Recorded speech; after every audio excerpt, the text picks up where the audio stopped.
नमस्कार। Simplified science के इस चैनल में आप सभी का एक बार फिर से स्वागत है।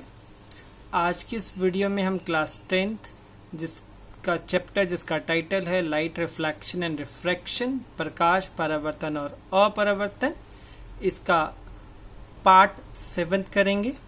और इस वीडियो के अंतर्गत आज जो मटेरियल आज हम टॉपिक कवर करने जा रहे हैं वह रहेगा रूल्स फॉर रे diagram and ray diagram by keeping the object at a different places in front of concave and convex lenses and the nature of image formed by them। कि अगर हम लेंस को उपयोग करते हैं, लेंस का उपयोग करते हैं और भिन्न भिन्न स्थानों पर अगर वस्तु को रखा जाए तो प्रतिबिंब कैसे बनता है, उसकी प्रकृति कैसे रहती है, इस विषय में जानेंगे। अब सबसे पहले रूल्स फॉर रे डायग्राम की चित्र आरेख के नियम क्या रहेंगे। अब जैसे हमने दर्पण के लिए किया था वैसे हमारा लेंस के लिए भी रहेगा कि ये अगर हमारा लेंस है तो ये हम ऑप्टिकल एक्सिस है, ये हमारा प्रिंसिपल एक्सिस है, मुख्य अक्ष है। यहाँ पर हमने F1 to F1, F2 to F2 ये हमने पिछले वीडियोस में कवर किया था कि जो हमारे पास लेंस होगा इसके अंदर 2 स्फेयर्स होंगे और जो मिरर होता है उसके अंदर एक स्फेयर रहता है। यहाँ पर 2 गोले होंगे, इसलिए हमारे पास जो सेंटर ऑफ कर्वेचर है वो 2 तरह से होगा, दोनों तरफ होगा। और पहला जो नियम बोलता है कि अगर हमारे पास कोई भी इंसिडेंट रे आपतित किरण समानांतर आती है मुख्य अक्ष के parallel to the principal axis, then it will pass through the focus. ये हमारे फोकस बिंदु से क्रॉस करेगी। इसी तरह हमारे पास यही नियम हम अवतल लेंस के लिए भी करेंगे कि ये हमारे पास मुख्य अक्ष आ गया, इसी तरह से इसमें बिंदु रहेंगे। तो लेकिन इसमें बिंदु आपको पिछली वाले वीडियोस में भी बताए थे कि इसका F1 और इसका F1 ये दोनों थोड़ा सा रिवर्स हो जाता है। तो ये हमारे पास समानांतर आई और समानांतर के बाद हमें पता है मुख्य फोकस से जाएगी, लेकिन इसका जो मुख्य फोकस है वो हम ये कंसिडर करेंगे। और हमें ये भी पता है कि लेंस है तो लेंस से लाइट पीछे नहीं आएगी, प्रकाश पीछे नहीं आएगा, क्योंकि लेंस हमारा पारदर्शी होता है, प्रकाश को आगे ही जाना होता है। तो ये प्रकाश जो जाएगा आगे जाएगा, लेकिन ये किस एंगल पे जाएगा इसको हम फोकस बिंदु से जोड़ देते हैं। तो मतलब ये फोकस बिंदु से जाती हुई प्रतीत होती है। और यहां से हमें पता लग जाएगा कि जो हमारे पास कन्वेक्स लेंस है उसने रे को बेंड किया, ये कन्वर्ज करते हैं, और जो हमारे कनकेव लेंस है जो अवतल है ये डाइवर्ज करते हैं, ये इसको फैला देते हैं। तो ये आपके पास इसका नियम रहेगा कि अगर समानांतर आती है तो लेंस से टकराने के बाद अपरिवर्तित किरण फोकस बिंदु से जाती है। दूसरा पॉइंट क्या रहेगा हमारे पास कि दूसरा पॉइंट जो हमारे पास रहेगा कि अगर वो ऑप्टिकल सेंटर से जाती है, प्रकाशिक केंद्र से जाती है, तो बिना अपरिवर्तन के वे सीधा ही चली जाएगी, स्ट्रेट फॉरवर्ड चली जाएगी। सेम इज दिस विद जो हमारे पास दूसरा लेंस है बाई कनकेव लेंस, द्विअवतल लेंस, उससे भी हमारे पास यही रहेगा। तो बिना अपना रास्ता बदले, बिना विचलित हुए ये सीधी जाएगी। ये इसका नियम है कि प्रकाशिक केंद्र से टकराती है तो बिना विचलित हुए, बिना अपरिवर्तित हुए वो सीधी निकल जाएगी। देन और तीसरा नियम क्या है कि यदि वो लेंस पे किसी फोकस से आती हुई टकराती है तो टकराने के बाद जब वो लेंस पे टकराएगी फोकस से आती हुई तो ये समानांतर हो जाएगी।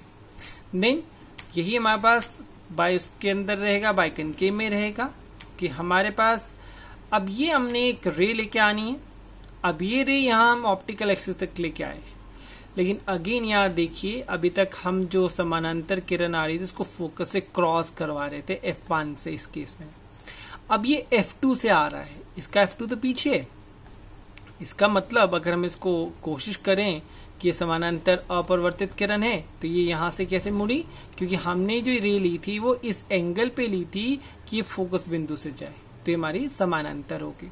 तो इसके लिए जब हमने रे डायग्राम बनाना है तो रे डायग्राम बनाने के लिए हमने किन्हीं 2 रेज को कंसिडर करना है। जिस प्रकार हमने मिरर्स में कवर किया था उसी प्रकार हम लेंस में भी 2 ही रेज को कंसिडर करेंगे, और जहां पर दोनों रेज मिलती है वहां पे हमारा प्रतिबिंब बनता है। चलिए एक करके करते हैं कि ये इमेजेस कहाँ बनती है हमारे पास। सबसे पहले हमारे पास है कि यदि हमारी जो ऑब्जेक्ट है वो 2f मतलब वक्रता केंद्र सेंटर ऑफ कर्वेचर से दूर है और अनंत के बीच में है, मतलब हमें पता है कि कहाँ है। तो ये हमारे पास लेंस आया। तो अगर हम इसको लेते हैं तो इसके वो पॉइंट्स रहेंगे f1, f2, 2f1 like this. तो ये हमारा ऑब्जेक्ट आ गया, let it is A and B, ये हमारा ऑब्जेक्ट है। तो हमने किन्हीं दो किरणों का उपयोग करना है। अब ये देखिए आपकी पहली किरण आई, टकराने के बाद फोकस से चली गई। दूसरी किरण हमारी ऑप्टिकल सेंटर से, हमें पता ऑप्टिकल सेंटर से अगर आती है तो ये बिना विचलित हुए चली जाती है। अब जहां पर ये दोनों मिलती हैं तो अब ध्यान से देखिए, जो हमारी मिली है f1 और 2f1 के बीच में मिली, तो यहां पर हमारा प्रतिबिंब बनेगा। और प्रतिबिंब में देखिए जो इसका अपर पार्ट बी का था वो नीचे चला गया, इसलिए बी वाला पार्ट नीचे रहेगा। तो हमारे जो गुण रहेंगे कि क्या होगा, हमारी इमेज कहाँ बनेगी, f1 और f2 के बीच में बनती है, दैट इज यहाँ पे 2f1 आएगा, यहाँ पे उल्टा बनती है, वास्तविक होता है। इस प्रकार से इसको हम बना पाएंगे। इसके अलावा ये वास्तविक होता है और प्रतिबिंब हमारा छोटा होता है। अब चलिए अगर हम वस्तु को कहीं और रखते हैं तो कैसा प्रतिबिंब बनेगा। नेक्स्ट जो हमारे पास है कि जब हमने इसको 2f पर रखा है तो किस प्रकार से इमेज बनेगी हमारी, वही हमारे पास डायग्राम रहेंगे, वही points f1, 2f1 like this. तो ये हमने ऑब्जेक्ट 2f2 पे रख दिया, तो एक हमारी समानांतर किरण आती है, तो किरण टकराने के बाद f1 से जाएगी। दूसरी अगर सीधी जाती है ऑप्टिकल सेंटर से, तो जहां पर ये मिलते हैं वहां पर हमारे इमेज बनेगी, प्रतिबिंब बनेगा। अब इसके गुण क्या रहेंगे, हमारे जो गुण रहेंगे कि ये 2f1 बनती है, उल्टा बनती है, इन्वर्टेड है, रियल है, वास्तविक है, और इसका जो साइज है वो वस्तु के ऑब्जेक्ट के साइज के इक्वल है। जब हम रियल की बात करते हैं, रियल का मतलब जो हमारी रिफ्रैक्टेड रेज हैं वो एक्चुअल में मिल रही हैं। अब चलिए इसका थर्ड डायग्राम करते हैं। अब हम ऑब्जेक्ट को और लेके आए कि 2f और f के बीच में। अब 2f और f के बीच में रखा, अगेन हमने वही फॉलो करने, कोई 2 रेज फॉलो करनी। पहला हमने इसको क्रॉस किया तो समानांतर आई तो f1 से क्रॉस करेगी, दूसरा ऑप्टिकल सेंटर से स्ट्रेट चली जाएगी। अब ये हमारे पास जगह है जहां पर ये रेज मिलती हैं, अगेन ये सच में मिल रही हैं। तो अगर आप यहां से कंपैरिजन कीजिए तो शायद इसका जो साइज है वो बड़ा हो गया। तो हमारे जो इमेज के गुण बनेंगे 2f1 से दूर बन गई, उल्टा है, इन्वर्टेड है, रियल है, वास्तविक है, और ये बड़ा बन जाता है, एनलार्ज हो जाती है। देन अगर हम इसको ऑब्जेक्ट को और लेके क्लोज लेके आए, देन ऐसे केस में अगर हम f2 के ऊपर लेके आते हैं तो ये हमारे पास एक पहली रे टकराने के बाद फोकस पॉइंट से। अब ये देखिए जब हम इसको ऑप्टिकल सेंटर से लेके गए तो ये जब दोनों रेज पैरेलल होगी, और पैरेलल रेज हमें पता कभी नहीं मिलती, तो इसलिए यहां पर लिखा है it will form the image at infinity, अनंत पर। हमें नहीं पता कहाँ मिलेगी, क्योंकि हमें पता पैरेलल रेज कहीं आपस में मिलती नहीं, इसलिए हमने इसको लिख दिया इन्फिनिटी पे। और उल्टा है, वास्तविक है, बहुत बड़ा है, हाईली एनलार्ज्ड है। ओके, तो ये हमारे पास आ गया। अब मान लीजिए हमने ऑब्जेक्ट को और क्लोज कर दिया, और क्लोज करने के बाद अगर हम ऑब्जेक्ट को इस ऑप्टिकल सेंटर और f2 के बीच में रखते हैं, अगेन हमने वही 2 रेज कोई कंसिडर करनी, कोई भी, पहले हमने पैरेलली फोकस पॉइंट से क्रॉस किया। अब देखिए यहां पर पिछले वाले डायग्राम में वो पैरेलल थी, लेकिन यहां पर इसका जो डिस्टेंस है वो इंक्रीज हो रहा है। इसका मतलब अगर हम इसको पीछे प्रोट्रूड करें तो शायद ये मिल जाएंगी। अब ये मिली और ये हमारे पास हाईली एनलार्ज्ड इमेज बन गई। अब देखो ये जो इमेज बनी है, ये जो रेज हमारी मिल रही है एक्चुअल में मिल नहीं रही है, हमने इनको बैक प्रोट्रूड किया है and they appears to meet.